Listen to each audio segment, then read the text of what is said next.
ఇవాళ 2 విషయాల మీద చర్చించుకుందాం. మొట్టమొదటిది మనం ముండేన్ ఆస్ట్రాలజీ గురించి, అంటే వాతావరణం గురించి, తర్వాత సంక్షిప్తంగా గురు గోచారం, శని గోచార ఫలాలు. ఇప్పుడు మొట్టమొదటిగా రవి ఆరుద్ర ప్రవేశం గురించి, తద్వారా మనకి వర్షపాతం దేశంలో ఎక్కడెక్కడ ఏ విధంగా పడుతుంది అనేటువంటి విషయాన్ని మనం జ్యోతిష శాస్త్రం ద్వారా చెప్పచ్చు అనేటువంటిది చాలా చాలా చాలా కొద్ది మందికి మాత్రమే తెలుసు. దీని యొక్క ప్రాచుర్యం లేకపోవడం కొంత మీడియా కూడా బాధ్యత వహించాలి. ఎందుకంటే ఈ నైరుతి ఋతుపవనాలంటే వర్షపాతం, వర్షం ఉంటేనే వ్యవసాయం, వ్యవసాయం ఉంటేనే పంటలు, పంటలు ఉంటేనే అభివృద్ధి. దానివల్ల దేశం యొక్క ప్రగతి సాధన ఉంటుంది. ఎందుకంటే రైతు పండించేటువంటి పంటలు అమ్మి తద్వారా వచ్చేటువంటి డబ్బుతోటి అతని యొక్క జీవనం సాగిస్తాడు. అదేవిధంగా ఈ నైరుతి ఋతుపవనాలు పడడం మూలంగా మనకి ఈ ఏదైతే ప్రోడక్ట్ అంటే వరి కానీ, గోధుమలు కానీ, ఇంకేవైనా కానీ ఈ పంటలు పండడం మూలంగా ఎంత అభివృద్ధి ఉంటుంది అనేటువంటిది అంచనా వేసుకోగలిగితే దానికి మనం ఏ విధమైనటువంటి చర్యలు చేపట్టాలనేటువంటిది గవర్నమెంట్ సులువుగా చేపట్టడానికి ఇది ఒక అవకాశం. అలాగే నేషనల్ ఎకానమీ అంటే దేశ ఆర్థిక పరిస్థితి కూడా నైరుతి ఋతుపవనాల మీదే ఉంటుంది. ఏంటంటే వ్యవసాయం అంటున్నారు, నైరుతి ఋతుపవనాలు అంటున్నాడు, కెమెరా నా వైపు చూస్తున్నాడు. ఇక్కడ ఏంటంటే కారణం, ఇప్పుడు నదులు, రిజర్వాయర్లు వర్షాలు పడి ఫుల్గా ఓవర్ఫ్లో అవుతాయి, అంటే పొంగి ప్రవహిస్తాయి. ఇవి పొంగి ప్రవహించినప్పుడు ఎక్కడ చోటు దొరికితే అక్కడ ప్రవహిస్తాయి. అంటే ఏంటి అర్థం? వరదలు రావడం, మనం మామూలుగా చెప్పుకునేటువంటి భాషలు. ఈ వరదలు వచ్చినప్పుడు పంటలన్నీ పోతాయి. మన చిన్న చిన్న ఇళ్ళు కట్టుకున్నటువంటి వాళ్ళు, ఆధారపడేటువంటి వాళ్ళందరూ కూడా నిరాశ్రయులు అవుతారు. ఇంత బీభత్సం జరుగుతుంది. తుఫాన్లు ఆంధ్రప్రదేశ్ ముఖ్యంగా ఈస్ట్ కోస్ట్ లో ఉండేటువంటి మ్యాక్సిమం ఫలదాయకమైనటువంటి పంటలు పండేటువంటి పొలాలు కూడా దెబ్బతినేటువంటి అవకాశం ఉంటుంది. కాబట్టి దీని యొక్క ప్రాశస్త్యాన్ని ఇంకా అభివృద్ధి చేయాలి, దీన్ని ఇంకా తీసుకురావాలని మీడియా వారిని నేను సవినయంగా కోరుకుంటున్నాను. ఇంకొకటి ఏంటంటే, ఈ నైరుతి ఋతుపవనాల్ని అనేక విధాలుగా మనం దీన్ని పరిశీలించాలి. ఏదో ఒకసారి చెప్పేయడానికి కుదరదు. ఇది అంచెలంచెలుగా చెప్పుకుంటూ రావాలి. అయితే మనకి నేను రిటైర్డ్ మెటీరియాలజిస్టు, వాతావరణ శాఖలోని అధికారిగా పనిచేసి రిటైర్ అయ్యాను. కాబట్టి ఆ జ్ఞానము ప్లస్ జ్యోతిష జ్ఞానము 2 కలిపి ఒక కొత్త పోకడలో చెప్పే విధానాన్ని నేను అవలంబిస్తున్నాను గత 50 సంవత్సరాలుగా. అయితే మనకు వచ్చేటువంటి రిజల్ట్స్ ఏవైతే ఉన్నాయో అత్యధికంగా మనకి వస్తుంది. ఎందుకంటే జ్యోతిష్ శాస్త్రంలో మొట్టమొదటిగా ప్రెడిక్టివ్ పార్ట్లో 100% రిజల్ట్ ఇచ్చేది ఒక్క మేదిని జ్యోతిష్యం మాత్రమే. మిగతాది ఎందుకనంటే పుట్టినటువంటి సమయం కరెక్ట్గా ఉండదు. కాబట్టి ఎట్టి పరిస్థితుల్లో ఏదో మనం అంచనా చేసి చెప్తాం, అదొక 50%, 60% కరెక్ట్ అవుతుంది తప్ప ఇది మాత్రం అలా ఉండదు. ఎందుకంటే ప్రకృతి పంచభూతాత్మకం. అగ్ని, గాలి, జలం, ఆకాశం, భూమి. సో ఈ పంచభూతాల మధ్యనే మొత్తం ప్రపంచం అంతా కూడా ఉన్నది. ఈ పంచభూతాల యొక్క దినచర్య నుండి ఇంకేదన్నా అనండి, దాని మూలంగానే ఈ యొక్క వర్షపాతం కానీ, లేకపోతే తుఫాన్లు కానీ, లేకపోతే భూకంపాలు కానీ, వరదలు కానీ, తుఫాన్లు కానీ, ఇవన్నీ కూడా మనం ముందరగానే అంచనా వేసేటువంటి చక్కటి జ్ఞానాన్ని మనకు ఋషులు ఏనాడో ఇచ్చారు. దీనికి ఏమిటంటే సరి అయినటువంటి పోషణ లేక దీని మీద బతికేటువంటి జ్యోతిష్యులు ఎవరైతే ఉన్నారో వాళ్ళు దీన్ని పక్కన వదిలేసి వాళ్ళ జీవన భృతి కోసం మామూలు జ్యోతిష్యం మీద రావడం జరిగింది. కానీ ఒక జ్యోతిషవేత్తగా, ఒక మెటీరియాలజిస్ట్గా దీనికి ఉన్నటువంటి వెయిటేజీ ఇంకా దేనికి లేదని సవినయంగా నేను మీ ఛానల్ వారికి, అన్ని ఛానల్ వాళ్ళకి కూడా చెప్పుకుంటున్నాను. ఇకపోతే మొన్నను 22 జూన్ మధ్యాహ్నం 2:49 రవి ఆరుద్ర ప్రవేశం చేశాడు. తత్కాల లగ్నం వాయుతత్వ లగ్నం అయినటువంటి తుల, 5ంట రాహువు, అలాగే 6ంట శని, తర్వాత వరుణుడు అంటే నెప్ట్యూన్, వీళ్ళిద్దరూ కలిసి యుతి చెంది ఉన్నారు. అలాగే 7వ భావంలో చంద్ర శుక్రులు యుతి చెంది ఉన్నారు. ఇది అగ్నితత్వ రాశి. తర్వాత యురానస్ అంటే ఇంద్రుడు, ఈ ఇంద్రుడు భూతత్వ రాశిలో ఉన్నాడు. నెక్స్ట్ రవి, బుధ, గురు, ఈ ముగ్గురు వాయుతత్వ రాశి అయినటువంటి మిథునంలో ఉన్నారు. సో ఈ వాయుతత్వ రాశిలో ఈ ముగ్గురు ఉన్నారు కాబట్టి బుధుడు మన మెటీరియాలజీకి కారకుడు. అంటే వాతావరణం మొత్తం అంతా కంట్రోల్ ఆయనే. అసలు మెటీరియాలజీ అంటేనే బుధుడు. అలాగే కుజకేతువులు సింహంలో ఉన్నారు. ఇప్పుడు మనం చూసుకున్నట్టయితే వర్షం అంటే నీరు, నీరు అంటే మనం అవి 2 పదార్థాలు, 2 వాయువులు కలిస్తే ఏర్పడుతుంది. ఇలాగా hydrogen plus oxygen is equal to water, నీరు. అంటే ఈ ఆక్సిజను హైడ్రోజన్ 2 కలవడానికి, కలిసి నీరుగా ఏర్పడడానికి కొంత శక్తి ప్రకృతిలోంచి వస్తుంది. ఆ ప్రకృతి నీరుగా మారుతోంది. ఈ విధంగా నీరు మనకి వర్ష రూపంలో వస్తుంది. సరే, ఇప్పుడు ఆలోచించుకున్నట్టయితే ఇక్కడ ప్రాణప్రదాత నిరంతరము మనకి ప్రత్యక్ష సాక్షి అయినటువంటి సూర్య భగవానుడు భూతలం మీద ఉండేటువంటి నీటి ఆవిరంతా కూడా ఆకాశంలోకి తీసుకుపోయి దానిని వర్ష రూపంలో తీసుకొస్తున్నాడు. అయితే ఈయన చేసేటువంటి కర్మఫలం అనేటువంటిది బాగుంది. ఎందుకంటే ఆయన నిత్యం, ఆయన దైవజ్ఞుడు కాబట్టి, దైవుడే కాబట్టి, మనం నిత్యం ఆయన ఆరాధిస్తున్నాం కాబట్టి ఆయన మనకి మంచే చేస్తాడు, అందులో సందేహమే లేదు.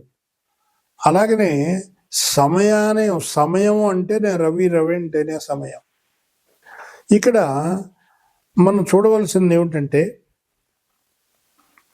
ముఖ్యంగా జలగ్రహాలు, జలతత్వ రాశులు చాలా ఇంపార్టెంట్ రోల్ ప్లే చేస్తాయి.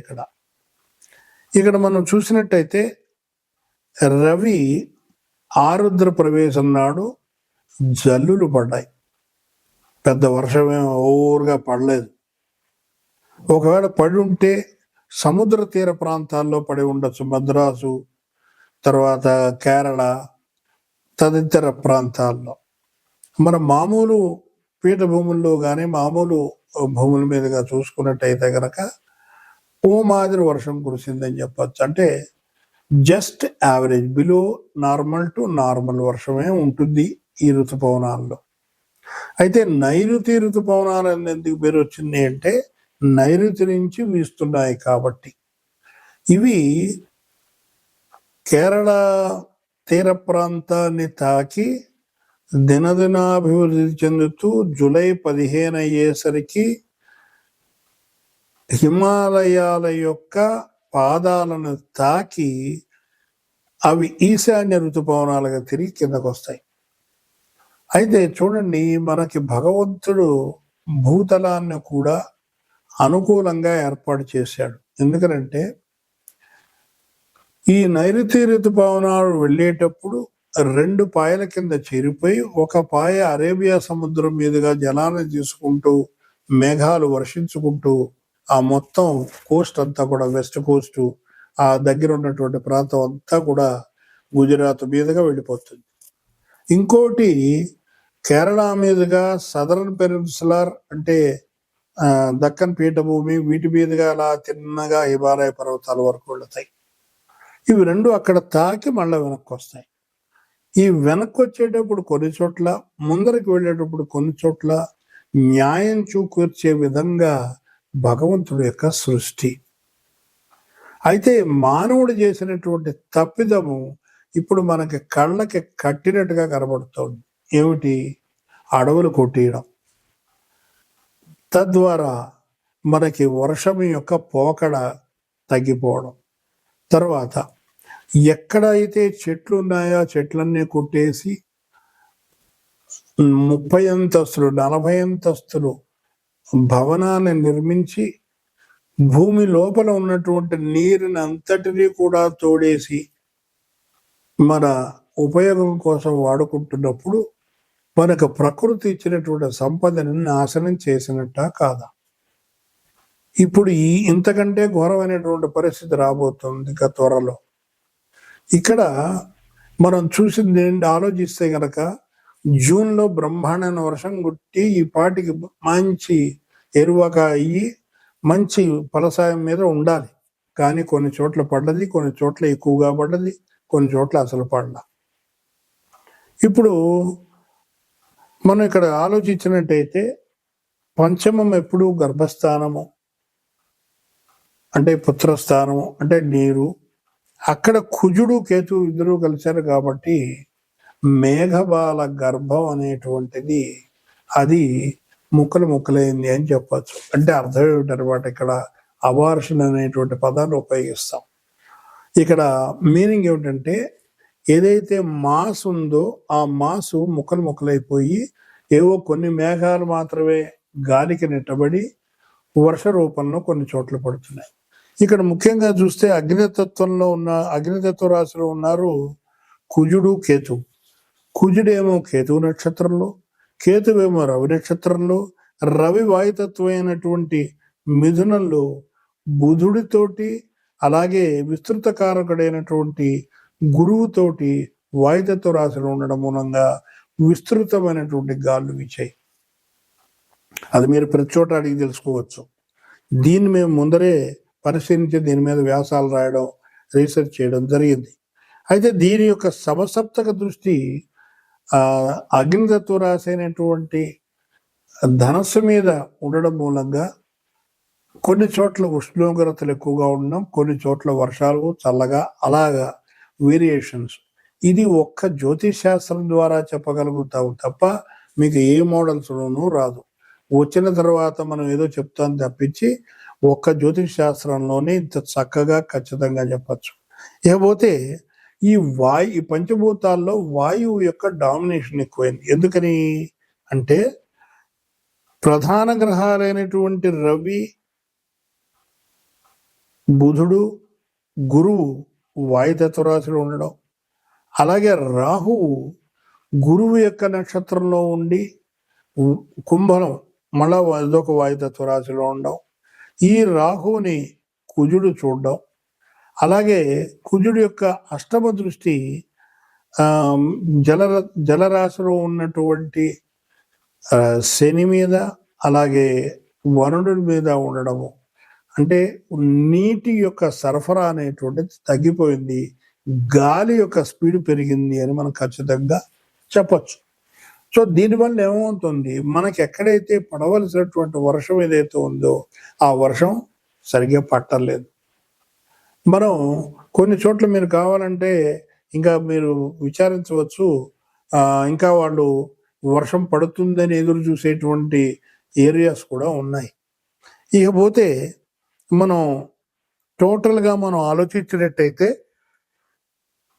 ఈ నైరుతి ఋతుపవనాలు ముఖ్యంగా గాలితోటి ఎక్కువగా కూడుకున్నాయి కాబట్టి మీకు జూలై వర్షపాతం తక్కువ, కొంచెం ఎక్కువగా జూన్ వర్షపాతం కొంచెం తక్కువగా, జూలై వర్షపాతం జూన్ కంటే కొంచెం ఎక్కువగా ఉండి ఆగస్టు సెప్టెంబర్లలో మీకు ప్రళయం వచ్చేటువంటి అవకాశం ఉంది. ఎలాగా అంటే తుఫాన్లు వల్ల వచ్చేటువంటి బెడద ఉంటుంది. అలాగే భూకంపాలు అది కూడా సునామీ లాంటిది కూడా వచ్చేటువంటి అవకాశం ఉంటుంది. దీని గురించి రాబోయే ఎప్పుడైనా ఎపిసోడ్లో మనం మాట్లాడుకోవచ్చు. ఈ ఎపిసోడ్లో మనం గురువు యొక్క సంచారం 12 రాశులకి ఏ విధమైనటువంటి ఫలితాలు ఉంటాయి అనేటువంటిది సంక్షిప్తంగా మనం చెప్పుకునే ప్రయత్నం చేద్దాం. అయితే సాధారణంగా ఏం చెప్తారంటే గోచారం అనేటువంటిది చంద్రుడి నుంచి చూడాలి అనేటువంటి పాయింట్. అంటే చంద్రుడు అని ఎందుకు చెప్పారు అంటే రాశి కాబట్టి. చంద్రుడు ఉండే ఏ రాశిలో చంద్రుడు ఉంటే అది జన్మరాశి అవుతుంది. లగ్నం అనేటువంటిది కొంచెం కష్టతరమైనటువంటిది కాబట్టి ఇది ఫిక్స్డ్. నా రాశి మేషరాశి, ఆయన ఇంకొక ఆయన వృషభ రాశి. కాబట్టి ఈ గోచార ఫలాలు అనేటువంటిది మనం చెప్పడానికి వీలవుతుంది. అయితే ఇక్కడ ముఖ్యంగా చెప్పుకోదగ్గ విషయం ఏంటంటే గురువు యొక్క సంచారం ఒక్కొక్క రాశిలో ఒక సంవత్సర కాలం ఉంటుంది. అయితే సంవత్సర కాలం అంతా కూడా మీరు 12 రాసుల వాళ్ళకి చెడు కానీ మంచి జరుగుతుందా? నో, అలా జరగదు. ఆ వ్యక్తికి ఆ గ్రహానికి సంబంధించినటువంటి దశ భుక్తి అంతర సూక్ష్మ ప్రాణదశలు జరుగుతూ ఉన్నప్పుడు మాత్రమే జరుగుతుంది.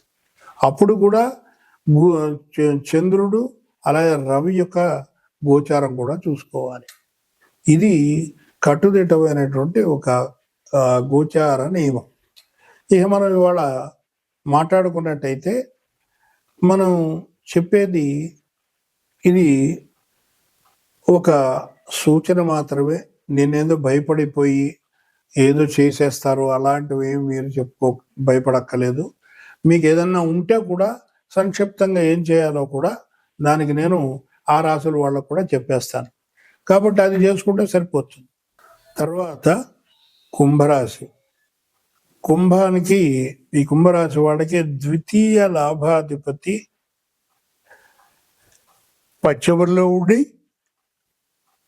లాభాన్ని చూస్తున్నాడు.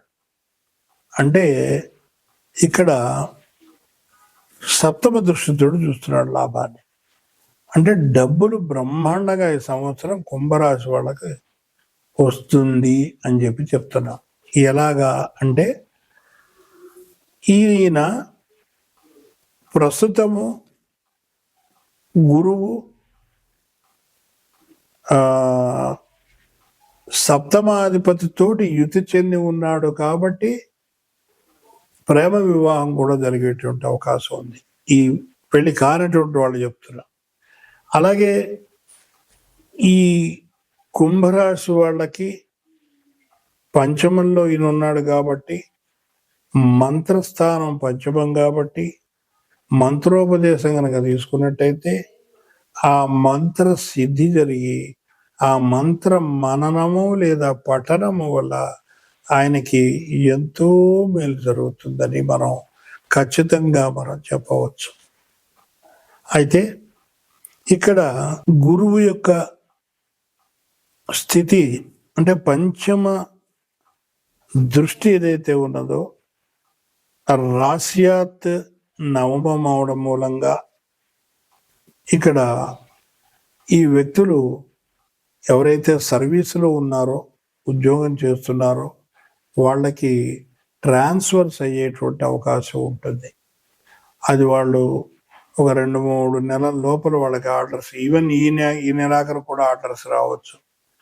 వాళ్ళకి ట్రాన్స్ఫర్ అయ్యి బయటికి వెళ్ళేటువంటి అవకాశం ఉంటుంది. ఇంకా చెప్పాలి అంటే గురువు యొక్క నవమ దృష్టి ద్వితీయం మీద పడింది. ఇందాక చెప్పాను అన్నప్పుడు ద్వితీయం ధనస్థానము, కుటుంబ స్థానము. ధనం అయితే ఇబ్బంది ఉండదు. కుటుంబ స్థానం మీద దృష్టి పడింది కాబట్టి కొంచెం కుటుంబ కలహాలు జరిగేటువంటి అవకాశం ఉంటుంది. కాబట్టి గురు చరిత్ర పారాయణం చేసుకోవడం చాలా ఉత్తమము ఈ రాశి వాళ్ళకి.